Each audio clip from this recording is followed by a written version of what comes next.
ಮೊದಲನೇದಾಗಿ ನೂತನ ಸಭಾಪತಿಗಳಾಗಿರ್ತಕ್ಕಂಥ ಶ್ರೀಯುತ ಸಲೀಂ ಅಹಮದ್ ಸರ್ ಅವರಿಗೆ ಅಭಿನಂದನೆಗಳನ್ನು ಸಲ್ಲಿಸ್ತೇನೆ.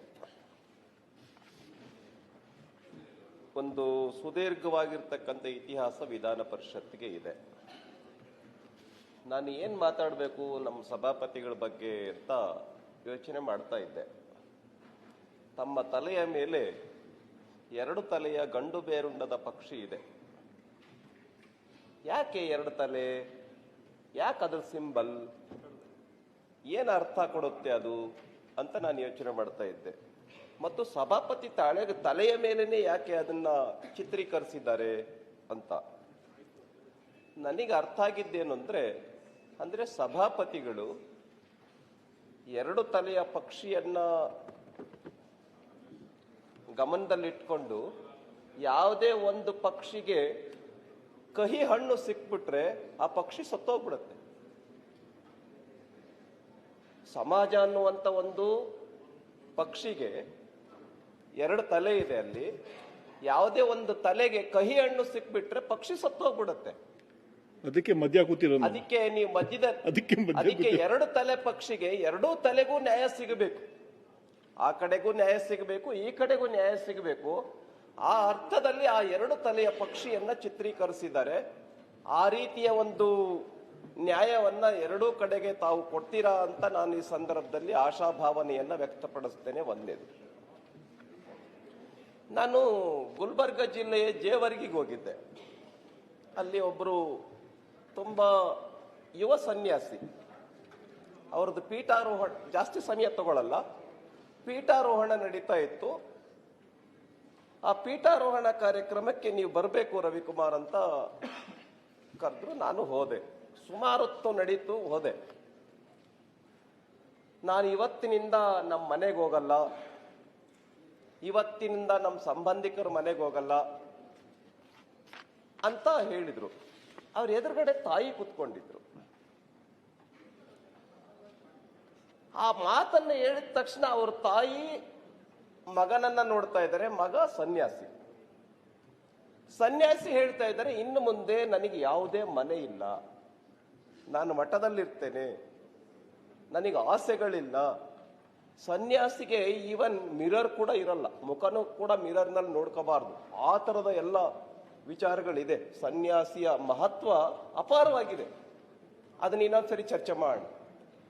ನಾನು ಮನೆಗೆ ಬರೋದಿಲ್ಲ, ಇನ್ನು ಮುಂದೆ ಮನೆಯ ಸಂಬಂಧಗಳೆಲ್ಲವನ್ನು ಕೂಡ ಕಳಚ್ಕೊಳ್ತೇನೆ ಅಂತ ಸ್ವಾಮೀಜಿಯವರು ಭಾಷಣ ಮಾಡಿದ್ರು. ನಾನು ಬಹಳ ಕಾನ್ಸಂಟ್ರೇಟೆಡ್ ಆಗಿ ಆ ಒಂದು ಭಾಷಣವನ್ನ ಕೇಳ್ತಾ ಇದ್ದೆ. ಹಂಗೆ ನಿಮ್ಮ ಮನೆಯನ್ನ ನೀವು ಬಿಟ್ಟಿದ್ದೀರಿ, ಕಾಂಗ್ರೆಸ್ ಅನ್ನ ಬಿಟ್ಟಿದ್ದೀರಿ.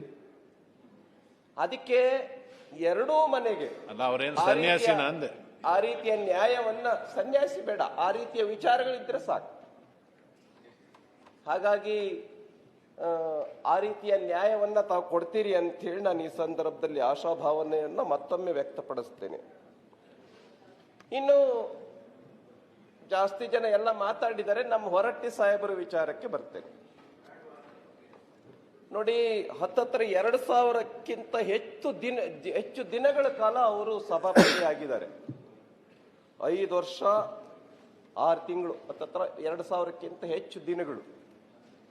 ಬಹಳ ಸುದೀರ್ಘ 3 ಬಾರಿ ಆಗಿದ್ದಾರೆ. 46 ವರ್ಷಗಳಿಂದ MLC ಕಂಟಿನ್ಯೂಸ್ ಆಗಿ ಗೆಲ್ತಾ ಬಂದಿದ್ದಾರೆ.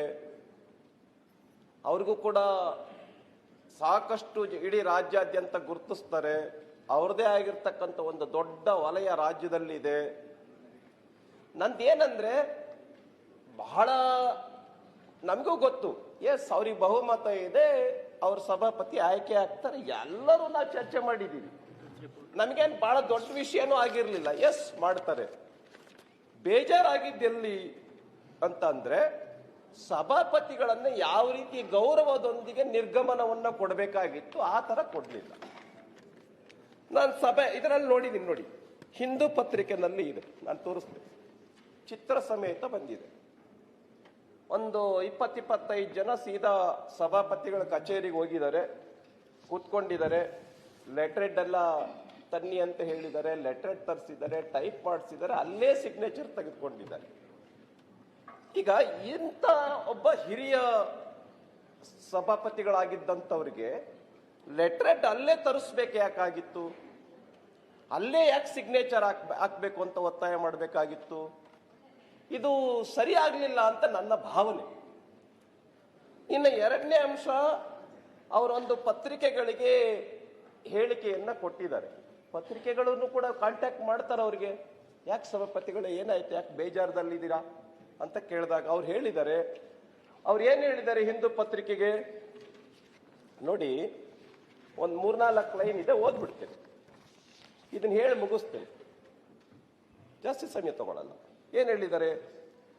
Speaking to press persons at his home office in Hubballi on Tuesday, August 11, 2026, Mr. Horatti said that after 1956, it was the first time that such a development of seeking resignation had taken place. ಮುಂದೆ 2 line ಇದೆ. Recalling the developments of the day of his resignation, Mr. Horatti said, after the chief minister asked for my resignation, I had conveyed to him during my meeting with him that I will resign on August 14th. ಇವತ್ತು ನಾನು resign ಮಾಡ್ತೀನಿ.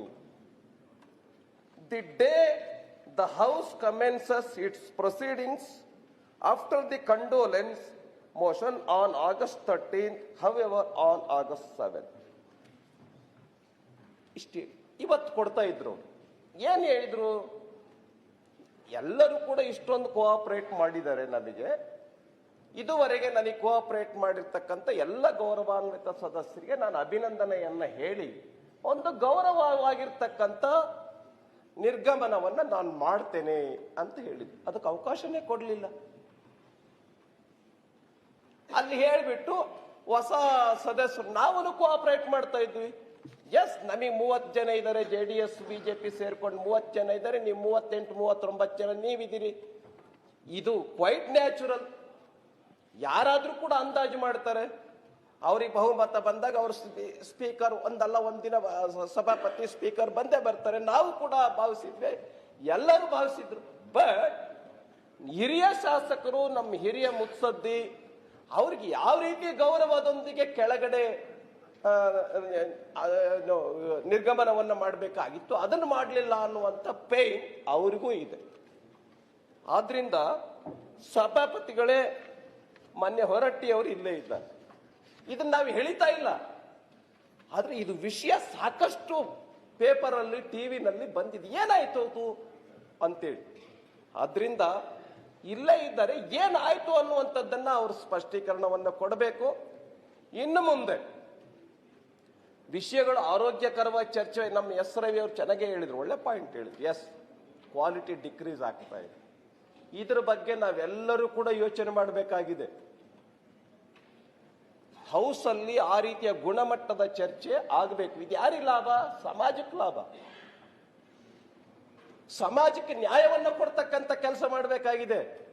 ನಾವು ಸರ್ಕಾರದ tax ಹಣ ತಿಂತಾ ಇದೀವಿ, ಮನಸ್ಸಿಗೆ ಬೇಜಾರಾಗತ್ತೆ. ರೈತರು ನೋಡಿ, ಬರ,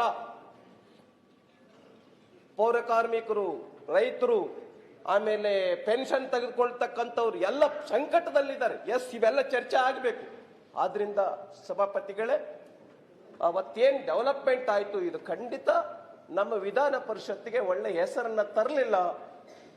ಈ ತರದ ಬೆಳವಣಿಗೆಗಳು ಆಗಬಾರ್ದಾಗಿತ್ತು ಅನ್ನುವಂಥದ್ದನ್ನು ಹೇಳಿ ನನ್ನ 2 ಮಾತನ್ನ ಮುಗಿಸ್ತೀನಿ. ತಮ್ಮೆಲ್ಲರಿಗೂ ಕೂಡ ಧನ್ಯವಾದ.